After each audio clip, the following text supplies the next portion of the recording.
Jalaula, 147 kilometers northeast of Baghdad, is an eerie place.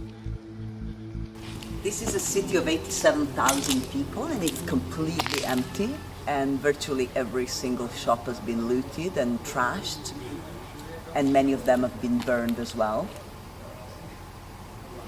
It's a pretty extraordinary sight. Just one of many areas in Iraq now lying abandoned. Residents who were displaced by the conflicts are not allowed to return home. This is repeated in villages across the north of the country, in areas now under the control of the Kurdistan regional government. I have come to investigate reports that Arabs who lived here are being prevented from returning to their villages and that their homes have been destroyed. It's a complicated situation. This is a disputed area of the country. The Kurdistan regional government has long claimed the area as part of its semi-autonomous region. Its Peshmerga forces are using the fight against the so-called Islamic State, or IS, to establish control on the ground.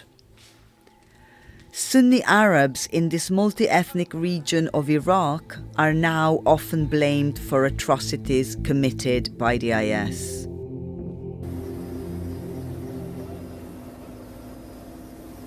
Remember these pictures? Thousands of Yazidis, members of a religious minority, being rescued off Mount Sinjar. Following the withdrawal by the Iraqi army from large parts of northern Iraq in June 2014, Islamic State fighters launched a relentless and murderous attack on the Yazidis. Thousands were abducted. Men were killed and women and girls were kept as sexual slaves. 18 months on, they are still unable to return home, living in these camps in dire conditions. Some took up arms and joined the Peshmerga to fight back and reclaim their land.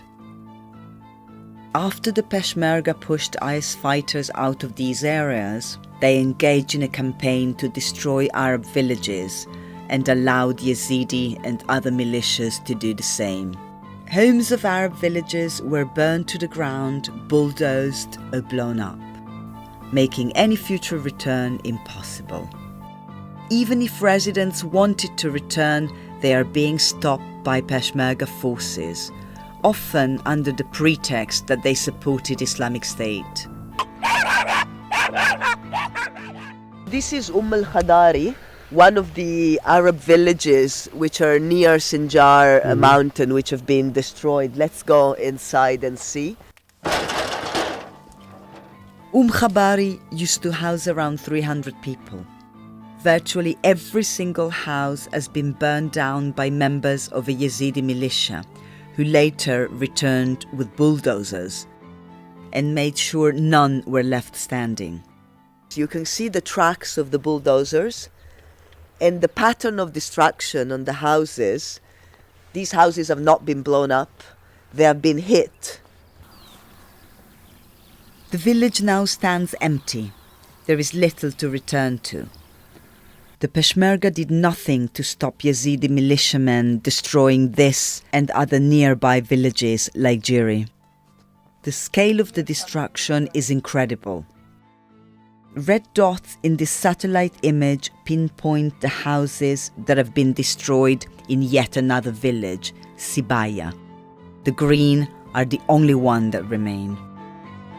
There is no doubt that some Arab residents from this region joined IS, and those who participated in atrocities should be brought to justice. But entire communities should not be punished for the crimes of others. With nowhere to go, thousands of those displaced from the destroyed Arab villages are sheltering in camps like this, where conditions are desperate.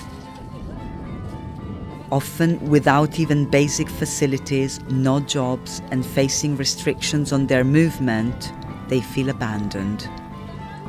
Wherever I go, from east to west, the pattern is the same, and so is the suffering.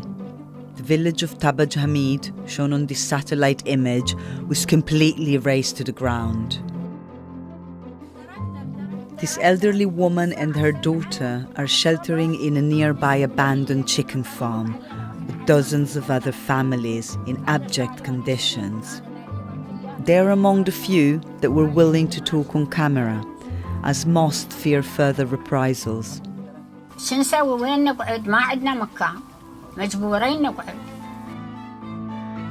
The world can no longer turn a blind eye to what is being done in this region. Amnesty International says that those providing military assistance to the Peshmerga in their fight against the Islamic State, including members of the US-led coalition like the UK and Germany, must demand that these abuses stop and that all communities are protected, including the Arab population.